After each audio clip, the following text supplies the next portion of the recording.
अस्सलाम वालेकुम दोस्तों, मैं हूं आसिम सहेल और आप देख रहे हैं मेरे यूट्यूब चैनल और फेसबुक पेज। उम्मीद करता हूं कि आप सब खैरियत से होंगे। अल्लाह पाक आप सबको अपनी हिफ्ज़ व अमान में रखे। दोस्तों, गर्मी का मौसम चल रहा है तो इस मौसम में ख़ासकर खाने पीने का ख्याल रखना पड़ता है, क्योंकि इस मौसम में ज़रूरत से ज़्यादा मुर्गन ग़िज़ाएँ निज़ाम हाज़मा के मसाइल का सबब बनती हैं। इसलिए गर्मियों में हल्की फुल्की ग़िज़ाएँ ही खानी चाहिए और ज़्यादातर मशरूबात पर तवज्जो देनी चाहिए। ज़्यादातर अफराद इस मौसम में फल और सब्ज़ियाँ खाने को तरजीह देते हैं, जो कि बिल्कुल दुरुस्त करते हैं, क्योंकि ऐसे खाने खाने चाहिए जो आपकी सेहत के साथ साथ आपके जिस्म के दर्जे हरारत को भी मुतवाज़न रखने में मदद फ़राहम करें। तो दोस्तों, सबसे पहले चेरी है। चेरी जिस्म के किसी भी हिस्से में होने वाली सोजिश में कमी की वजह बन सकती है। इसके अलावा चेरी में सेहत के और भी बहुत से राज पोशीदा हैं।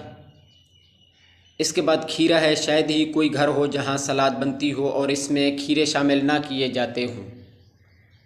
खीरे में कैलोरीज़, कार्बोहाइड्रेट, नमक, चिकनाई और कोलेस्ट्रॉल कुदरती तौर पर कम होते हैं।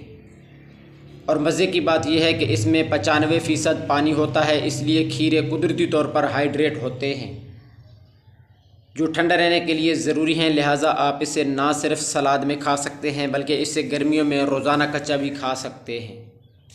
इसके साथ साथ मकई एक कार्ब से भरपूर ग़िज़ा है, जो फाइबर, विटामिन्स और मादनियात से माला माल होती है। इसमें प्रोटीन और चिकनाई कम होती है। इसे खाने से जिस्म में गर्मी नहीं होती और आपका निज़ाम हाज़मा भी बिल्कुल ठीक होता है। इसके अलावा खरबूजा या गरमा भी सख्त गर्मी के मौसम में खाने वाला फल है, जो आपके जिस्म में पानी की कमी नहीं होने देता और गर्मी के लिए भी बहुत ही ज़बरदस्त अहमियत का हामिल है।